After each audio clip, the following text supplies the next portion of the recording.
Olá, meus queridos despertos, Roberta Mello, mais uma vez aqui com vocês. Como chegar? Se você está agitado aí, fazendo outras coisas, está simplesmente escutando o áudio desse vídeo, faça uma respiração completa, tranquila. Se conecte com o lugar onde você está. Se você está tranquilo assistindo esse vídeo nesse momento, também respire e se conecte com esse momento. Parabéns para você que está investindo esse tempo em cuidar da sua saúde integral. Olha só, seguindo as nossas conversas aí sobre mente, né? Eu gostaria de hoje falar com vocês um pouquinho sobre o meu livro, O que eu aprendi com a dor. Algumas pessoas têm a primeira edição, né? A primeira edição saiu assim, ó, tá vendo? Sem orelha. E aí a segunda edição a gente fez ela com orelha.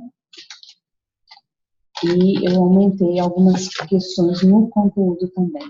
Eu fiz algumas modificações na questão do conteúdo também.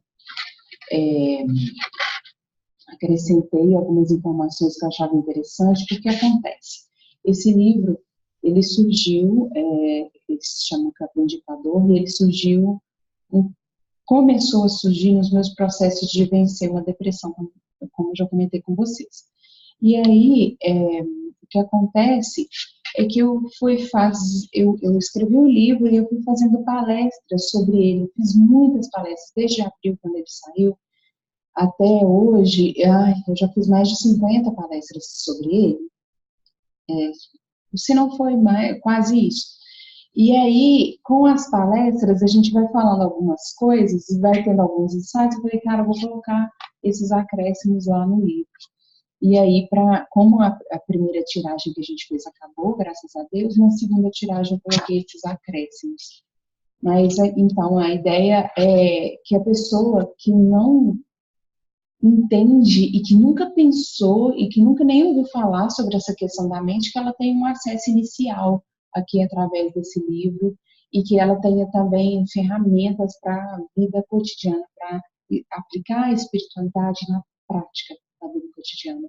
E todas as vezes que eu falar com vocês aqui sobre espiritualidade, espiritualidade para mim é esse lugar da compreensão, esse lugar do altruísmo, esse lugar da amorosidade, esse lugar de entender que nós todos somos regidos por leis muito maiores do que nós, tá? Não estou fazendo alusão aqui a nenhuma religião. Nos acolhemos a todas as religiões, mas nós não fazemos defesa de nenhuma delas aqui, tá bom? Bem, o que eu queria falar com vocês sobre isso hoje, eu vou compartilhar uma tela com vocês, que é a palestra de lançamento desse livro que eu faço, tá? Só para a gente ir amarrando as nossas questões da mente, para que esse assunto fique bem sedimentado, para quando nós formos passar para a codependência no mês que vem. Olha só, deixa eu achar o que eu quero compartilhar com vocês. Isso aí.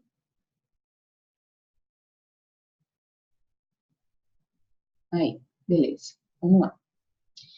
Então, o que eu aprendi com a dor, tá aí, é o nome do livro. E aí a gente vai falar dessa dor, né? O que é o processo de dor, gente? O que é algo que vem e nos fere? O que é algo que vem e nos incomoda? Parece que inicialmente a gente está num estado de conforto, num estado tranquilo, num estado de paz, e vem algo, um estímulo externo, e que tira a gente desse lugar. Então vamos pensar, e aqui quem já leu o livro, né, quem é desperto aqui, tem algumas pessoas que já leram o livro, vocês vão ver que essa palestra é bem destrinchada do livro, das partes do livro. O que é o processo da dor? O processo da dor vamos colocar um exemplo. Eu estou cozinhando feliz, tranquila, cantando lá, mexendo nas panelas, de repente eu coloco a mão numa panela quente. Eu estava bem, veio um estímulo externo, me causou dor, e aí eu tenho uma reação àquele estímulo. Nós temos na superfície da nossa pele células especializadas no sentido da dor. Então, quando vem algo, como uma panela quente, ela leva essa informação para o cérebro. Lá no cérebro tem um sininho embaixo que fala, ó, doeu. Volta essa informação para as células para você afastar a parte que foi afetada do estímulo doloroso. Milésimos de segundos, né? Mão na panela quente, ai, queimou, um choque que a gente toma, enfim. O fato é que nós somos biologicamente programados para uma primeira resposta no nosso relacionamento com a dor. Porque a dor é algo que vem e a gente precisa se relacionar com ela de alguma forma. E nós somos biologicamente programados para nos relacionarmos com a dor de duas formas. A primeira é essa, do fugir, do se afastar.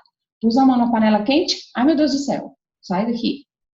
Então, nossa primeira reação fisiológica é do fugir. Vamos colocar a zebra vendo o leão.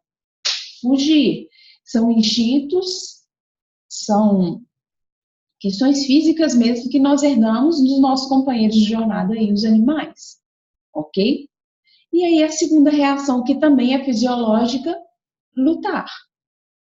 Vamos colocar de novo a zebra e o leão. Pode ser que a zebra tente entrar num embate com o leão para que ela tente se defender desse estímulo externo, dessa dor, desse sair do conforto, né? E isso, gente, essas duas formas têm sido a nossa a nossa maneira de nos relacionar com a dor durante os milênios. Durante milênios, e inclusive hoje ainda, essas são maneiras fisiológicas das nossas respostas, da nossa relação com a dor. Ou eu fujo, ou eu luto. Quando a gente fica com medo, que é o caso do fugir, o nosso sangue, ele vai direcionado para as pernas, e a gente, ganha força e agilidade nas pernas, às vezes a gente corre e nem sabe como é que correu. Vamos pensar nos animais, o exemplo do leão e da zebra ainda. Às vezes a zebra consegue fugir do leão, que foi uma onda ali para as patas dela, que ela não sabe como que ela conseguiu correr. E às vezes isso acontece com a gente também. Lutar. O sangue vem para os braços. Então a gente ganha uma força que às vezes a gente não consegue entender. Por exemplo, você vai reagir a um assalto e fala, cara, outro dia o Flávio estava me contando que uma moça foi assaltada no centro de Belo Horizonte e que ela começou a bater tanto no cara que chamaram a polícia para ela. E eu fiquei pensando assim, a força que essa mulher ganha naquele momento ali de querer se defender do estímulo doloroso, que a gente não sabe de onde vem, né? Fisiológico. E aí tem questões que não são só assim do embate físico, né? Mas psicológico. Nós temos o seu chefe, você chega de manhã no seu trabalho, seu chefe fala assim, na hora de você ir embora, você me procura, porque eu preciso ter uma conversa séria com você. Se você é do perfil do fugir, você não procura ele que te procura e que você não quer saber que conversa é essa. Se você é do perfil do lutar, você fala, não, pelo amor de Deus, já me fala logo agora de uma vez, vai ficar me fazendo esperar até 5 horas antes, não é? Nós todos temos esses dois lugares, nós ocupamos esses dois lugares da fuga da luta. Eu acabei de conversar agora com uma cliente e ela falando que tem momentos de dor, de conflito, que ela está tendo alguma discussão, ou escutando algo que machuca, que dói, e que ela consegue desligar do que a pessoa está falando. É como se ela não mais ouvisse. É uma maneira de fugir do que talvez ela precise ouvir, né? Enfim, nós temos essas duas maneiras históricas e fisiológicas de nos relacionarmos com a dor. Só que nós temos repetido a fuga e a luta através dos milênios aí, enquanto espécie humana, e hoje nós estamos na era da expansão da consciência. Nós estamos no momento de entender que existe uma terceira forma de nos relacionarmos com a dor que vai nos dar mais poder, mais autoconhecimento, mais leveza, que é a seguinte: aprender com ela. É aquele momento em que você cansa de fugir porque não está resolvendo fugir, que você cansa de brigar porque não está resolvendo brigar. Muitas vezes a briga vai piorar, né? Muitas vezes brigar, gritar, bater o pé, espernear, fazer pirraça, piora o problema, dói mais, né? E aí chegou a era do espírito, a era do ser. Olhar para a dor e falar: tudo bem, você veio visitar a minha vida, o que você quer me ensinar, o que eu posso aprender com você. E aí a primeira questão que a gente precisa pensar é: qual é a dor que ensina? Toda dor ensina? Eu acredito que não. Eu acredito que muitas vezes somos nós que aprendemos com ela. Somos nós que aprendemos com a dor. Duas pessoas, duas irmãs da mesma família podem viver a mesma situação, uma fugir e lutar e brigar com a situação a vida inteira e a outra aprender e acolher aquela situação. Duas pessoas da mesma família, por exemplo, podem perder o pai. E uma pessoa se rebela, se revolta com a vida, com Deus, porque eu não aceito, eu perdi meu pai morreu. E a outra pessoa acolhe aquilo no coração, entende que faz parte do fluxo da vida e segue adiante. O que vai diferenciar essas duas pessoas? A autorresponsabilidade. Nós só aprendemos com a dor quando a gente para de colocar a culpa nos outros. Nós só aprendemos com a dor quando nós pegamos a responsabilidade. A Renata já falou disso, né, em outro vídeo dela. Quando a gente pega a responsabilidade para a gente e fala assim: é isso, é comigo. Não é o fulano que me irritou. O que aconteceu aqui dentro de mim, que essa fala dele me tirou do meu centro. Ah, mas é porque minha mãe... Não, sua mãe não está no grupo de Desperta Sua Essência. É você que está aqui no grupo.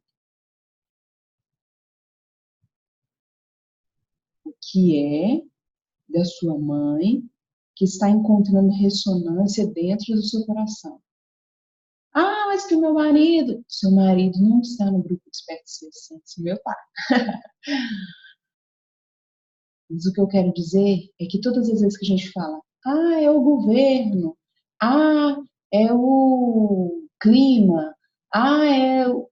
fora, fora, fora, a gente se exime da autorresponsabilidade e a gente perde a chance de aprender com a dor e de crescer com ela. Olha só o que é esse caso do Rio. Eu gosto muito desse caso. Outro dia eu assisti a um vídeo da Flávia Melissa, que eu indico para vocês, contando esse caso. Fiquei tão feliz, porque eu tenho tanta afinidade com ela, e vê-la falando sobre isso é bem legal. Qual é a ideia? O rio está lá indo, saiu lá da nascente, está indo no seu fluxo, alimentando a sua margem e cuidando e dando vida ali por onde ele passa. As vidas, fauna, flora, enfim. Num trecho, cai um tronco, atravessa o rio de margem a margem. Quem já assistiu essa palestra vai lembrar desse caso. Atravessa o rio de margem a margem. Para, interrompe o fluxo, incomoda, causa dor, interrompeu, obstáculo. E aí, o que o rio faz, gente? Como nós precisamos aprender com a natureza, né? O rio volta para trás, foge do tronco. O rio bate, briga com o tronco. Não. O rio, ele não tem como, né, romper com aquilo ali. Então, inicialmente, ele vai se enchendo mais, criando volume, criando volume. E quando ele tem um volume suficiente, ele passa por si. O que é o criar volume? É isso que você está fazendo agora. É criar recurso para passar por si. É criar recurso interno, não é recurso externo. Você sabe com quem você está falando? Eu vou atrás dos meus direitos, meu advogado, a carteirada. Não, né? Não é recurso externo, não. Aqui dentro. Por que eu ainda não consigo lidar com isso? Por que isso ainda me desequilibra? Por que esse tronco aqui ainda está me machucando tanto? E aí você vai criando volume, criando recurso. E aí você está no grupo Desperta Sua Essência, fez um outro curso, você faz terapia, aí você fala, não estou dando conta, vou chamar a Renata Pan, vou fazer uma consulta com ela, vou procurar o Gessé, enfim. Todos os recursos que a gente busca para ser melhor. Crio recurso, quando eu crio recurso, quando eu crio volume, eu passo. Não é assim, é culpa do tronco, é por isso que a minha água parou aqui, ó. Se não tivesse esse tronco caído, não. O tronco caiu, não há o que fazer. Não dependia do rio o tronco cair ou não cair. Depende dele criar ou não criar recursos para ultrapassar o tronco. E o mais lindo de tudo, passou esse tronco, o rio acolhe como dele agora. Vai fazer parte ali do seu leito de vida fértil e abundante. Então, a primeira questão para a gente estar aqui é pensar na autorresponsabilidade. Eu estou aqui porque eu despertei para a realidade de que sou eu que direciono a minha vida, de que a chave do meu equilíbrio emocional está na minha mão e não na mão dos outros. Porque às vezes a gente faz assim, né? Tô bem, tô de boa. Chegou fulano, toma fulano, a chave do meu equilíbrio emocional pode me estressar à vontade. Que é isso, né? Mas bem, de onde vem toda dor? E esse é um conteúdo que eu já tenho compartilhado com vocês, eu vou insistir nele, porque aqui está a chave. A chave. A dor, ela é criada e todo sofrimento é criado na mente. É criado nos domínios da mente. Já falei com vocês que a mente física que nós temos, segundo a psicanálise, ela precisa do tempo para sobreviver. Ela está ou lá no passado ou lá no futuro. Para quê? Para te defender de episódios dolorosos. Só que ela é uma ilusão. É uma ilusão. Porque os episódios de dor, eles vêm, a mente querendo ou não. A mente querendo ou não. E aí ela vai ficar tagarelando na sua cabeça sobre coisas do passado, como a gente já falou, gerando depressão, tagarelando na sua mente sobre coisas do futuro, como a gente já falou, gerando ansiedade. E onde é que a vida acontece de fato? No agora. Quem está lendo o livro O Poder do Silêncio? Gente, cada vez que eu leio esse livro, eu fico mais encantada. Parece que novas frases surgem ali, né? Mas na verdade sou eu que estou novos recursos, né? A vida acontece no agora. E é no eterno agora, porque sempre vai ser agora. O passado não vai voltar. O futuro é algo quântico, que o que existe é o agora, é o presente. E enquanto a sua mente está tentando te mostrar e te defender de caminhos que vão fazer sofrer, vocês já viram como que o ser humano ele tem a tendência tão forte de pensar nas coisas negativas, de ver o lado negativo de tudo, de reclamar de tudo, porque isso é coisa da mente. Para ela te defender, ela precisa ver o negativo de tudo o tempo todo. Como que ela vai te defender de algo que ela não viu? Só que esse julgamento do que é ruim, do que é bom, me defende disso porque isso é ruim, é um julgamento que também é da mente. A vida acontece no agora. E nós precisamos sair dos domínios da mente, sair dos domínios do ego para entender isso. E quando a gente começa a observar os nossos pensamentos e nos desidentificar dele, entender que nós não somos o que nós pensamos. Nós estamos fora da forma. Como o áudio que eu gravei para vocês lá no grupo do livro, eu estava lendo um trecho do Poder do Silêncio e ele fala, desidentifica da forma. A consciência é algo além da forma, além das emoções, além do pensamento, além daquela forma da reação que vem quando a sua mente fala, cuidado, isso é ruim. Aí vem a emoção, isso é ruim. A consciência é algo que está ali assim, em volta, observando o flow, né? Observando o fluxo. E aí, quando a gente se conecta ao presente, e aí eu vou trazer aqui o que eu chamo no livro de túneis de acesso ao momento presente, quando a gente se conecta ao presente, através da nossa corporeidade, através da nossa presença física, a gente consegue diminuir o fluxo dos pensamentos e se conectar com o aqui e agora. O que sempre é aqui, sempre é agora. Gente, nós vivemos uma vida inteira esperando o final de semana chegar. A gente vive, olha só, eu estou na semana, eu quero que o final de semana chegue, eu estou no mês, eu quero que o feriado chegue, eu estou no ano, eu quero que as férias cheguem, eu estou na vida, eu quero que a aposentadoria chegue, eu estou no campo, ai que saco, não aguento mais, não tenho nada pra fazer aqui, eu tô doido pra voltar pra cidade, eu estou na cidade, eu estou louco querendo ir pra praia, eu estou no Brasil, eu estou louco querendo ir pro exterior. É aqui que a vida acontece, é agora. Vai ser sempre aqui, não é? Onde você estiver, vai ser aqui. O tempo que for, vai ser agora. E a gente fica sempre projetando como se a gente precisasse do futuro para ser feliz, a gente precisasse do outro tempo, de um outro lugar para ser feliz. E a gente simplesmente não precisa. A gente precisa do que a gente tem hoje. Só que às vezes a gente está tão preocupado em olhar para o que a gente vai ter, que a gente quer ter, que a gente não olha para o que a gente tem hoje. E não valoriza e não agradece. Quais são os túneis que vão nos conectar com o momento presente? Como eu já falei, Roberta, como eu faço para trazer a mente para o presente? A mente não vem para o presente. Não é função dela. A função dela está no tempo para nos proteger. E olha, a mente não é a vilã. O ego não é o vilão. A função deles é nos protegerem, eles são bem intencionados. A gente olha, porque a informação da mente vem. Você já passou por aquele caminho ali uma vez, não foi legal.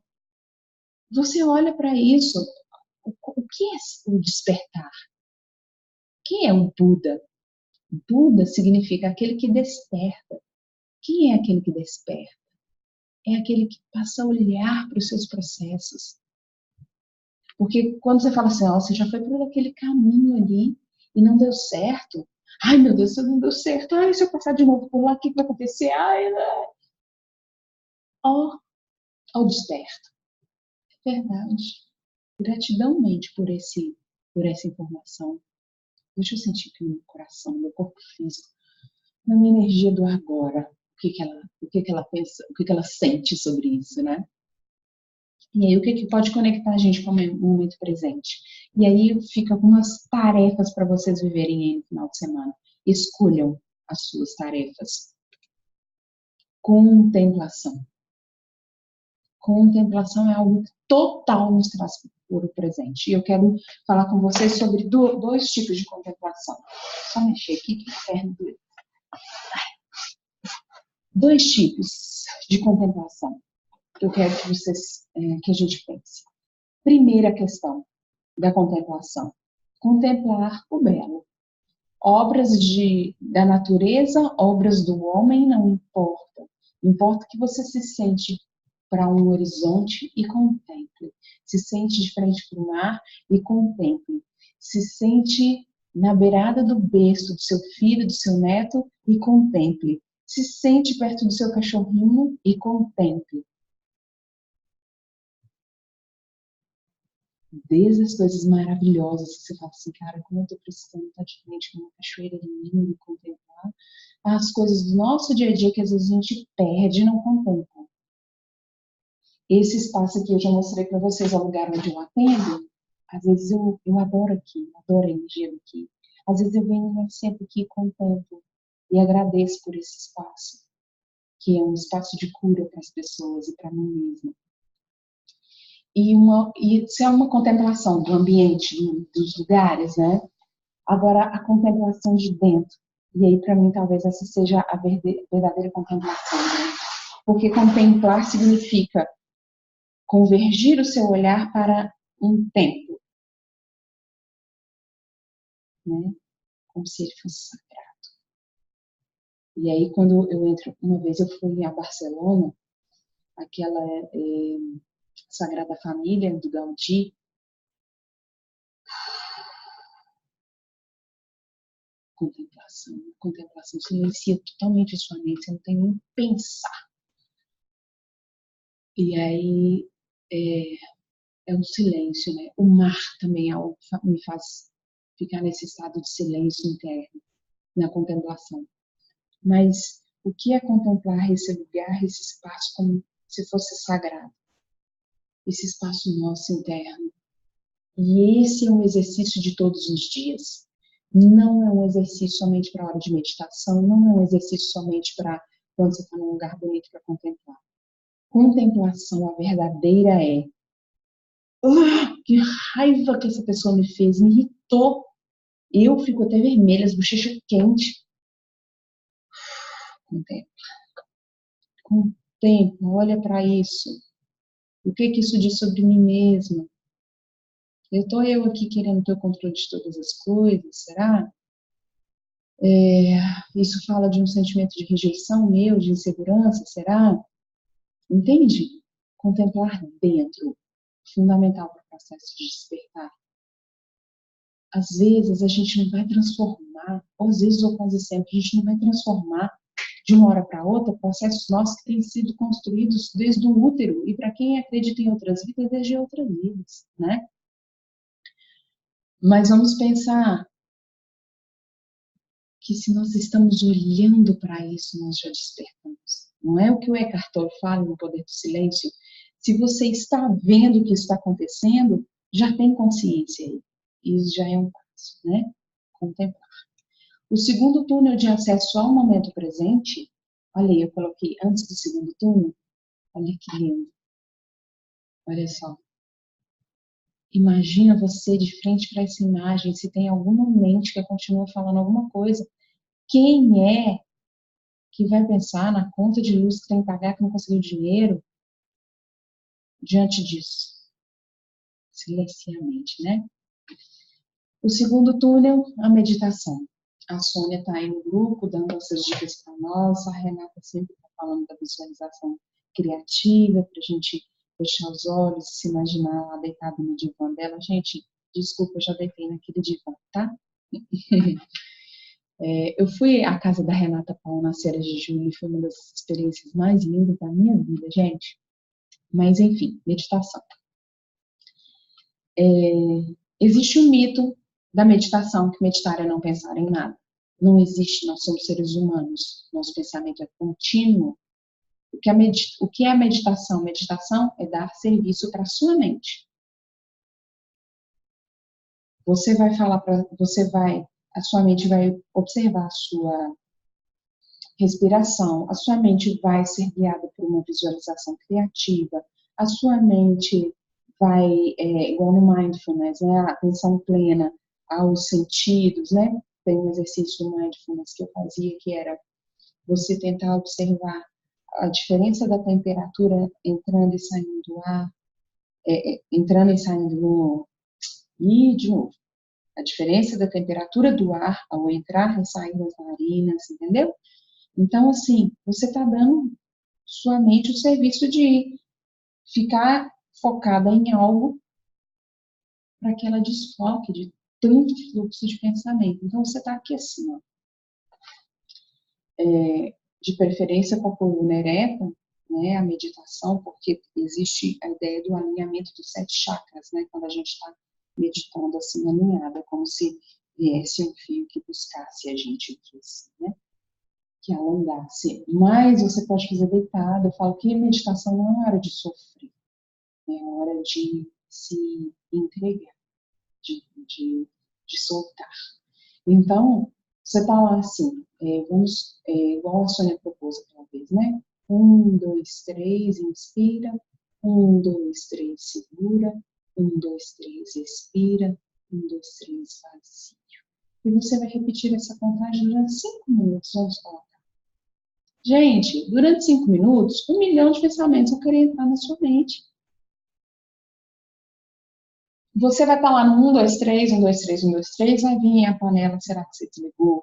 Será que eu paguei a conta de luz? Nossa, eu tenho que fazer isso quando eu sair daqui. Quando a gente faz de manhã, né? Eu medito todo dia na hora que eu acordo.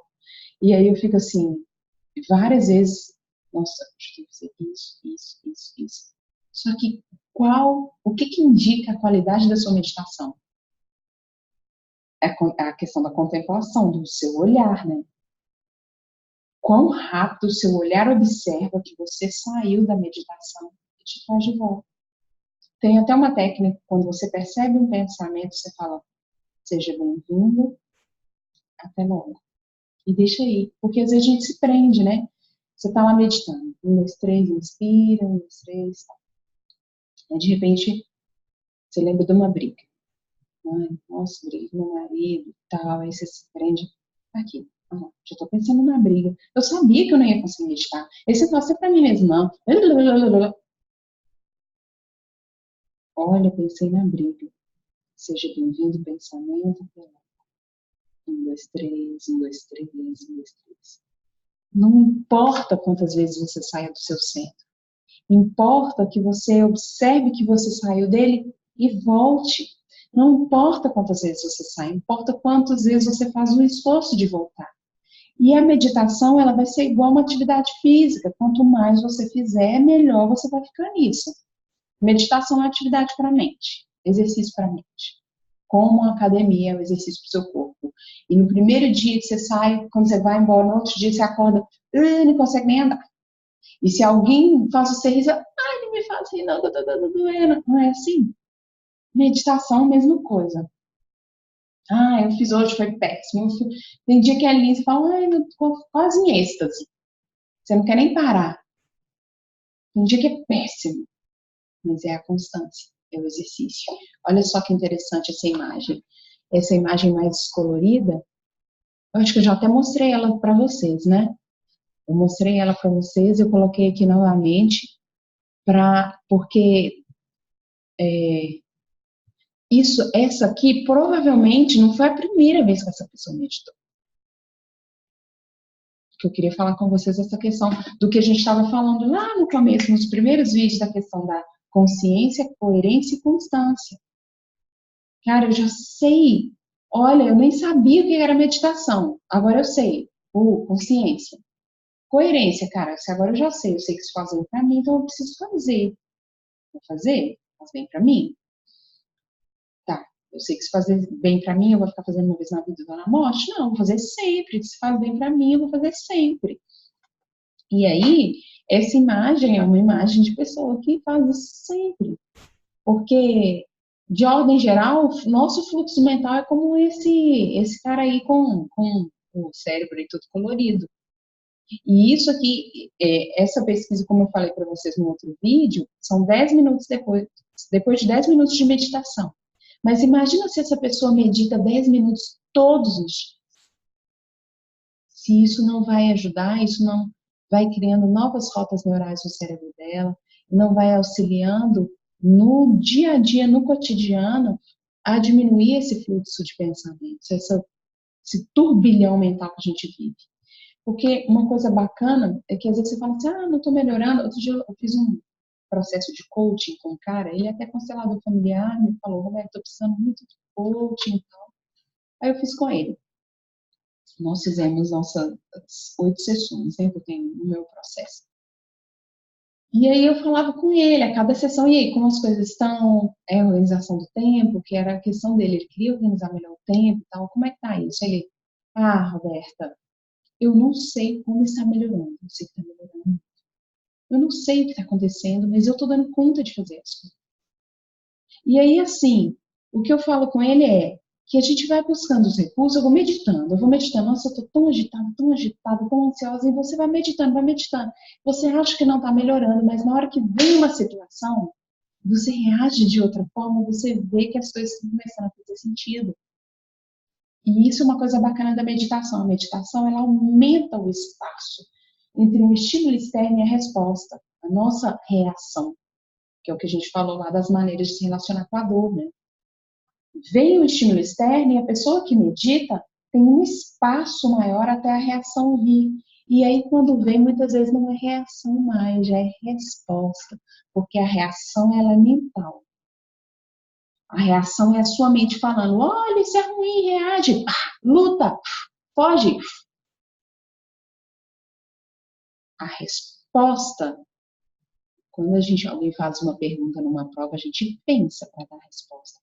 A resposta ela é daqui. Porque a gente teve aquele tempo, a gente sente e a gente responde. A resposta do coração. Outro túnel de acesso ao momento presente é o que eu mais queria falar com vocês hoje, da aceitação. Para mim é o mais difícil, mas não é impossível. Nada é impossível. Eu assisti um filme da Alice através do espelho, acho que é isso. Eu falava assim, o impossível é só aquilo, alguma coisa assim, o impossível é aquilo que alguém não acreditou ainda que é possível, alguma coisa assim, né? Então, sempre é possível, ainda que pareça impossível, a aceitação. Por que eu queria conversar com vocês? Porque eu estou muito vinculada lá na parte do nosso livro Poder do Silêncio sobre a questão da aceitação. Minha cachorra começou a latir até aqui agora, viu, gente? Participação especial da Laca. Estou muito vinculada lá no Poder do Silêncio sobre a questão da aceitação, sabe? Muito vinculada com a questão da aceitação. E assim, como que aceitar é se entregar ao fluxo da vida, se entregar a uma energia maior. Olha só que interessante isso, todo sofrimento é uma forma de resistência ao que já é. Quando eu aceito o que é, sem julgamento da mente, sem resistência, o sofrimento vai. Sofrimento é resistência. Vem a dor. O exemplo que eu dei, né? O pai morreu. A dor é inevitável, o sofrimento é opcional, já dizia meu conterrâneo aqui, o Carlos Drummond de Andrade. O sofrimento é uma forma de resistência ao que já é, não tem como você mudar, é. E aí o pai morreu, é a dor, ela vem. O nosso plano tem dor, nós estamos num planeta carne. Beleza, veio a dor. O que é o sofrimento? Aqui está a dor, o sofrimento é a cola. É a cola que fica aqui e não deixa a dor passar. Porque você fica, não é possível, meu pai, agora eu sofro. Existe uma dor e ela é legítima? Sim. Só que o sofrimento é quando você quer se colar nessa dor. E aí a gente pode fazer uma terapia para descobrir os motivos disso. Né? E aí acolher, né? Acolher o momento presente tal qual ele se apresenta para nós. É um desafio, né? Mas é um sossego, tipo, sabe, aceita que dói menos? Enfim, aceitação. Lê lá no livro O Poder do Silêncio, o capítulo que fala sobre aceitação, para vocês verem que lindeza. E o último que eu queria colocar para vocês, super poderoso, é a gratidão. Gratidão é vínculo total, túnel total para o momento presente, porque é muito conectada com a aceitação, né? Eu agradeço aquilo que é, do jeito que é, porque é o melhor para mim. Gente, se todos nós aqui do Desperto Sua Essência, todos nós não tivéssemos passado pelos momentos de dor que nós passamos, hoje nós não estaríamos aqui reunidos. A dor nos movimenta para mais além. Então nós precisamos ser gratos aos momentos lindos de viagens, de festas, de reuniões de família, de nascimentos, mas a gente precisa ser gratos também pela escuridão, pela sombra, pela dor, pela solidão, porque são esses momentos de sombra que fazem com que nós nos movimentemos para buscar-nos novamente, né? Então, a gratidão, não a gratidão, muito obrigada, você me deixou sentar aqui, muito obrigada. Não, o exercício cotidiano da gratidão. O Gessé está aí postando nos stories dele, né? O diário dele da gratidão. Quem sabe a gente não entra na vibe do Gessé e vamos fazer um diário da gratidão também para nós. Vamos colocar lá no grupo do Face? Vamos colocar lá no grupo do Face esse final de semana, quem assistir esse vídeo, pelo que você é grato neste final de semana, vai ficar esse exercício, tá bom? Aqui tem uma tabela que está no livro.